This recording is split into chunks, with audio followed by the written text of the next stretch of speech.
चालले असता तांबूल चर्वण कथा निरूपण आरंभिले पदे दोघां माझील एक घाटची माझा मूळ मुलुख परी त्या समुद्रपट्टीचा देख होता अन्नोदक संबंध तदर्थ गेलो गोमांतकात नोकरी मिळवावी आले मनात आराधिला तत्प्रीत्यर्थ दत्त नवसिला अत्यंत आदरे देवा कुटुंब रक्षणार्थ नोकरी करणे आहे प्राप्त तरी होऊनी कृपावंत देई ती लागत पायांस अद्य प्रभृती अल्पावकाशी जरी तू निजब्रीद राखीशी प्राप्ती जी होईल प्रथम मासी समग्र तुझसी अर्पीन भाग्ये दत्त प्रसन्न झाला अल्पावकाशी नवसा पावला रुपये 15 पगार मजला मिळू लागला आरंभी पुढे साईबाबांनी वर्णिली तैशीच माझी बढती जाहली सय नवसाची समूळ बुजाली ती मज दिधली ये रीती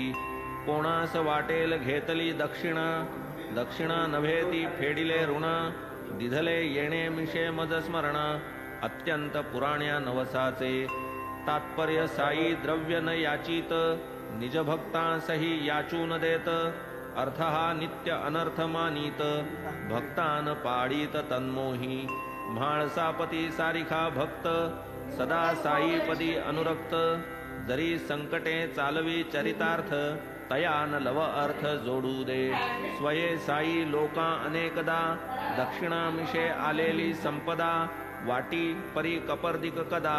देईन आपदा त्रस्ता त्या तोही मोठा बाणेदार जरी साई ऐसा उदार कधी न तेणे पसरिला कर याचना तत्पर होऊनी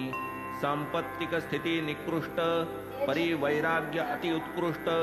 वेठी गरिबीचेही कष्ट अल्पसंतुष्ट सर्वदा एकदा एक दयाळू व्यापारी हंसराज अभिधानधारी म्हाळसापतीस काहीतरी द्यावेसे अंतरी वाटले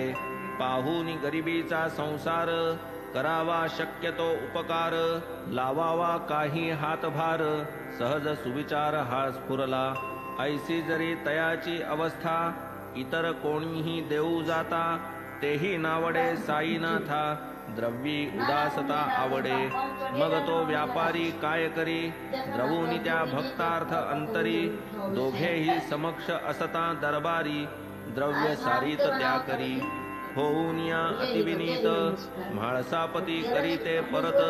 म्हणे साईंची या आज्ञे विरहित मजलान करवत स्वीकार